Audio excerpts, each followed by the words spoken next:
Three most scariest old bedroom horror stories. Vesper had always been drawn to quiet, to the kind of stillness you could feel deep in your bones. It was like a breath of fresh air after suffocating in the rush of city life. When the opportunity to leave behind the noise and chaos came, she didn't hesitate. The old house on the outskirts of town promised peace. At first, everything seemed perfect. The house was tucked away behind tall, overgrown hedges, standing in solitude, almost as if it had been forgotten. The paint was chipped, the windows were a little cloudy, and the door creaked like a ghost whenever she opened it. But there was something comforting about it, something that made her feel at ease. For a while, Vesper felt safe, but that changed the night she heard the whispers. She had been to the corner store picking up some essentials when she overheard a conversation. The two women behind the counter didn't realize she was listening. "You live in the old house, don't you?" one of them asked. Her voice was barely above a whisper, like she didn't want anyone else to hear. Vesper smiled, dismissing the words. "I do. It's a bit old-fashioned, but I like it." The woman's eyes shifted nervously and her lips twisted into a thin line. "There's a room. Upstairs," she said, leaning in, her voice dropping even lower. "An old bedroom. You should never go near it, especially at night." Vesper chuckled, shaking her head. "Oh, I don't believe in that kind of stuff. It's just an old house with stories." The woman didn't smile back. "Just be careful." That night, as Vesper lay in her bed, she tried to shake off the unease. It was just a rumor, nothing more. But as the wind howled outside, rattling the windows, she couldn't ignore the feeling that lingered in the corners of the room. A heavy weight she couldn't explain. Something was wrong, and she knew deep down that she couldn't let it go. The next evening, curiosity gnawed at her. She stood at the foot of the stairs, staring up the dark hallway. The air was colder here, almost as though the house itself were holding its breath. Her fingers tightened around the railing, and with each step, the house groaned beneath her feet. The door at the end of the hall stood slightly ajar, the room beyond bathed in an eerie, unnatural darkness. Vesper felt a chill run through her. She hadn't been up here before. She hadn't dared. But now, she couldn't stop herself. Her hand shook as she reached for the door handle. It was icy to the touch, as though the door had been waiting for her. She hesitated, her breath shallow in her chest. "What am I doing?" she thought, but it was too late. She pushed the door open. The room was frozen in time. The bed, covered in faded sheets, was untouched, still as if no one had dared enter for years. The furniture, old and forgotten, stood there in silence. Dust clung to everything, thick in the air. But despite the stillness, it felt off, like something was waiting. She stepped further inside, feeling the weight of the silence pressing against her. Her heart began to race as her gaze fell on the massive mirror above the bed. The frame was old, carved with intricate patterns, but the glass was strangely clear, almost too clear. As she looked into the mirror, her own reflection stared back at her, but something was wrong. Her reflection didn't move quite as she did. It shifted, a fraction of a second too slow, like it was somehow separate from her. Vesper blinked, a wave of confusion washing over her. She looked again, and this time, the reflection in the glass moved. It twisted, contorting into something that wasn't her. And behind her, at the very edge of the mirror, a shadow shifted. Something tall, something wrong. Her stomach churned as the figure stretched closer, its form reaching toward her. Her breath caught in her throat. She spun around, heart hammering in her chest, but when she turned, nothing. The room was empty. Her pulse pounded in her ears. What was that? Was it a trick of the light? Her imagination playing tricks on her? Her feet felt heavy, unwilling to move. She wanted to leave. No, she needed to leave. But the door, it had closed behind her, and now it felt like the walls were closing in around her. She couldn't explain it, but she knew. Something was wrong in this house. Vesper backed away from the mirror, her hands trembling as she reached for the door. "It's fine. It was just a shadow," she told herself. But as she opened the door and stepped back into the hallway, The feeling of being watched lingered. She hurried down the stairs as if the very air was suffocating her. But that night, sleep didn't come easy. The house felt alive in a way she couldn't explain. The shadows seemed darker, the air thicker, as if the walls themselves were breathing along with her. She tossed and turned, unable to escape the feeling of being trapped in this suffocating space. The next night, she couldn't ignore it any longer. She had to go back. She had to know what was going on. Vesper stood before the door again, this time more determined. Her breath quickened as she reached for the handle. The cold brass bit into her palm, but she didn't pull away this time. She opened the door. The room was unchanged. Dust still hung thick in the air and the bed still sat there untouched. But as soon as she stepped inside, the air felt wrong, like something had shifted. Something was here, in the room with her. She felt it before she saw it. The presence. The air was heavier now, thick with tension. She didn't need to look to know it was there. But her eyes moved to the mirror again, drawn against her will. Her reflection was not hers anymore. It was twisted, its features sharp, cruel.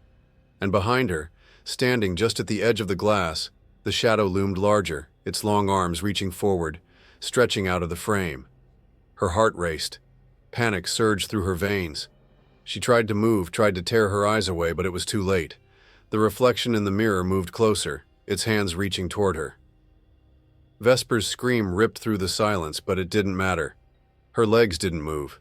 She was frozen in place, trapped. The door, the escape, gone. The figure in the mirror began to stretch out from the glass, its fingers curling around the frame, pulling itself into the room. The room seemed smaller now, the walls pressing in on her as she stumbled backward. No, she couldn't breathe. Her hands scrambled for the door, but it wouldn't open, the knob wouldn't turn. She was trapped. The thing behind her was closer now, its breath cold on her neck, its fingers grazing her skin. And then, blackness.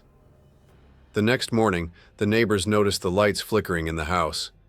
But when they knocked, there was no answer. The house stood silent, empty. Vesper was gone. And the room? It was still there, waiting for the next one. This is Most Creepy Old Bedroom Horror Story number 2. The first time Tamsin stepped into the house, she had no idea it would become her undoing. The house was vast, too vast for just one person. It felt like it was breathing with her, and yet it felt empty in a way that made her skin crawl. The air inside was thick, heavy with dust and age. The floors creaked underfoot like the house was groaning, complaining about her presence. The silence wasn't comforting. It was oppressive. It felt wrong. The house had been in her family for generations. Her aunt had lived here, and now, after her passing, Tamsin had inherited it. She couldn't explain why she'd come back. Maybe it was duty. Maybe it was curiosity. But every step she took, she felt the weight of something older than her. Something buried beneath the walls, hidden in the shadows, waiting. It wasn't long before the weight of it all started to press down on her chest. The house seemed to pulse with the quiet, each creak of the floorboards under her feet echoing through the empty rooms. Like something unseen was moving in the corners, just out of her reach. She tried to shake it off, but the feeling grew worse. That night after dinner, Tamsin found herself wandering the house alone. Her aunt's things were still scattered about, but she couldn't bring herself to sort through them. There was something off about the house, something she couldn't put into words, but it tugged at her every time she thought about it. The house was silent, too silent, the kind of silence that makes your ears ring. The kind that presses in on you, tightens your chest, makes you aware of every little sound, every tiny shift. She couldn't shake it. She needed to move, to do something to take her mind off the tension that had settled over her. Tamsin's eyes wandered toward the stairs. The staircase was steep, narrow, and led up to the attic, a place her aunt had always avoided.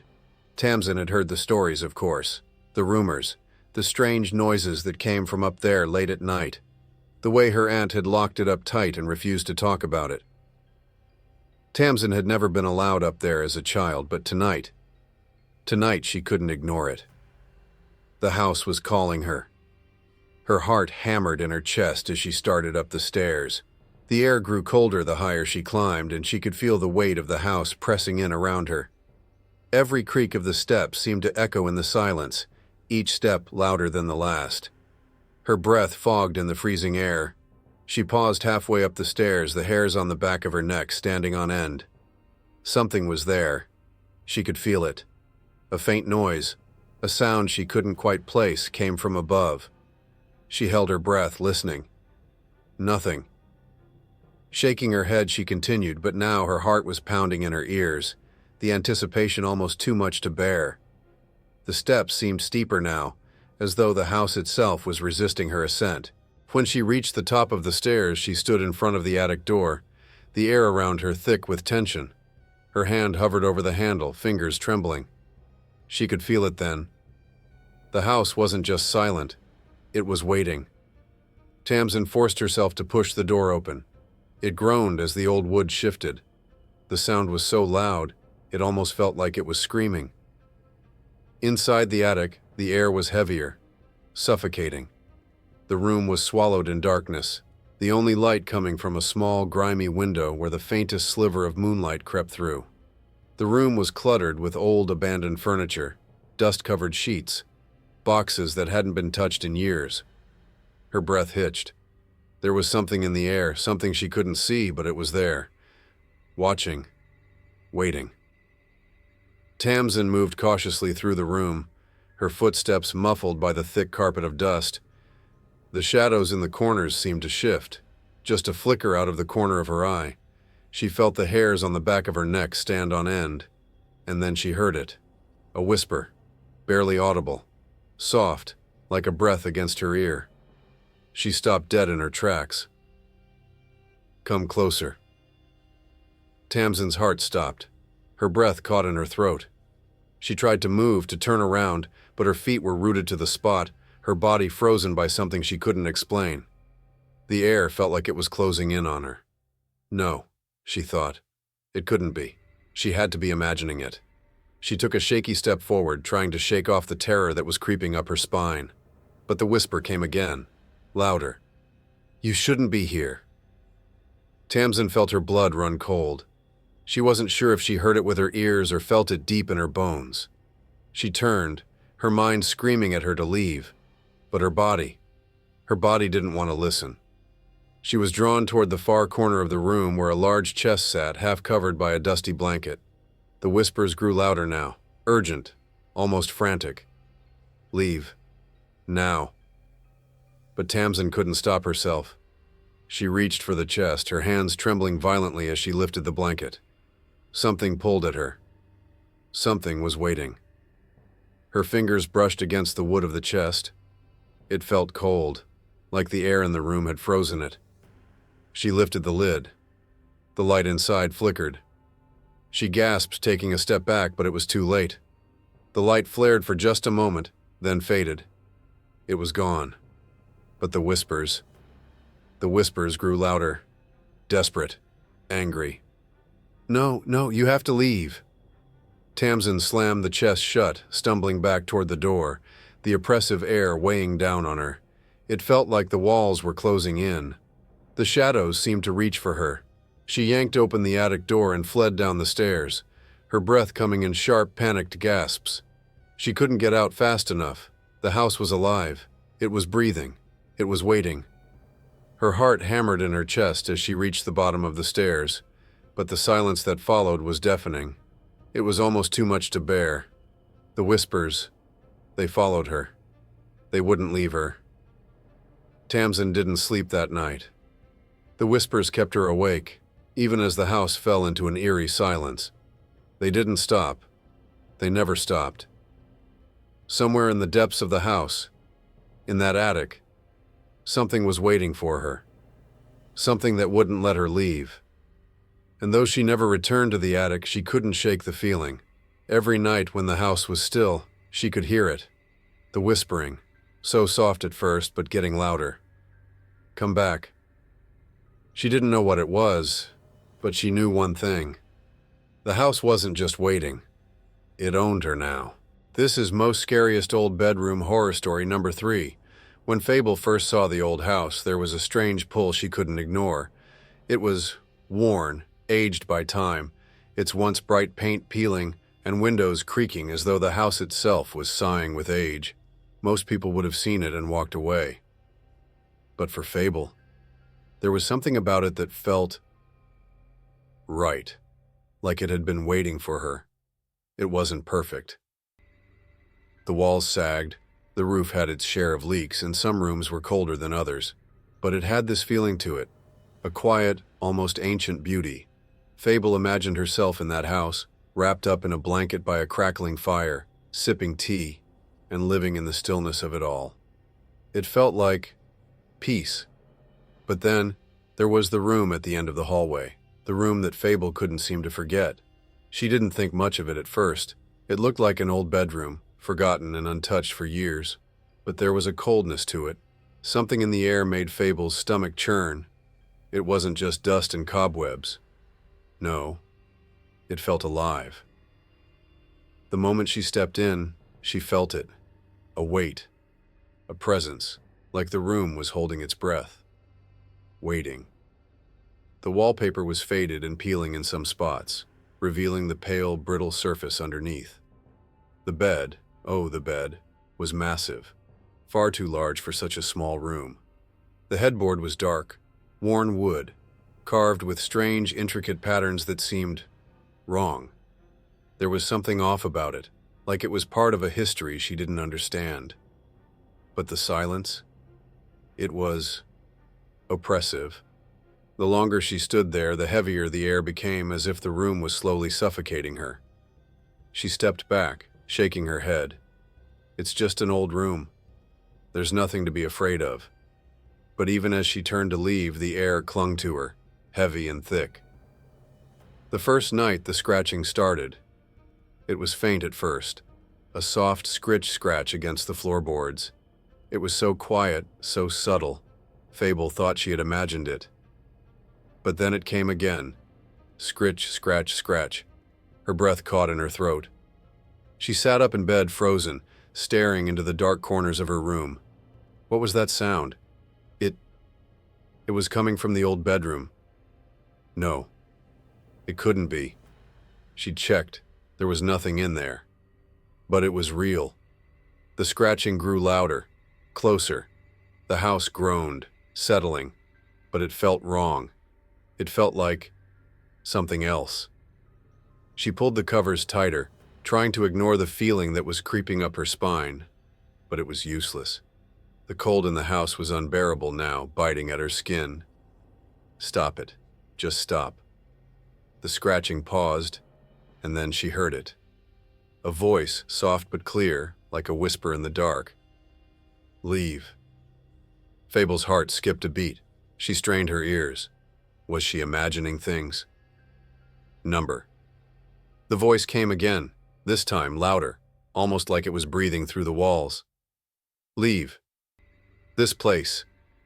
Her throat tightened, and she gasped for air. The room felt colder now. It wasn't just the night, it was something else, something unnatural. She didn't sleep that night. The silence that followed the whispering was worse than the sound itself.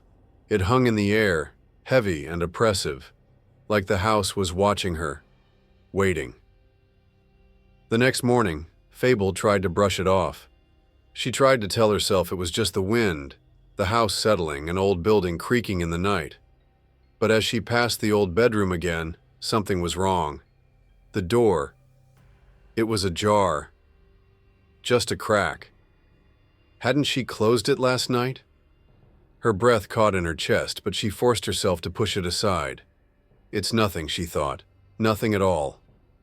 But that evening, as the sun dipped below the horizon, the scratching came again, louder, closer.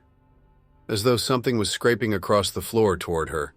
Her heart thudded in her chest and the cold air was suffocating. She grabbed the blanket, pulling it around her shoulders, but the noise wouldn't stop. It was like something was inside the room, the door. It was open. Without thinking, Fable got up. She had to see what was going on.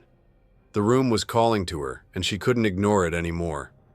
When she stepped inside, the room felt different, thicker, darker, as if the shadows were closing in on her. The floor creaked under her weight, and the temperature dropped, her breath now visible in the dim light. She took a hesitant step forward. The bed, the sheets. They were twisted, tangled, as if someone had been lying there. Someone or something. And that voice again. A whisper, low and insistent. Leave. Fable's heart was pounding in her chest. She wanted to run, but her legs felt like they were made of stone. Leave. This place. The voice wasn't just a whisper anymore. It was growing stronger, louder, more desperate. Fable backed away, her legs shaking.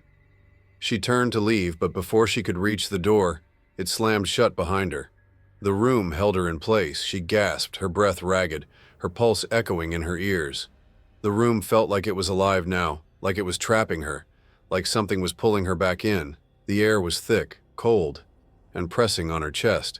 She tried to open the door, but it wouldn't budge. The house was holding her in, trapping her in its grip. She couldn't breathe. She couldn't think.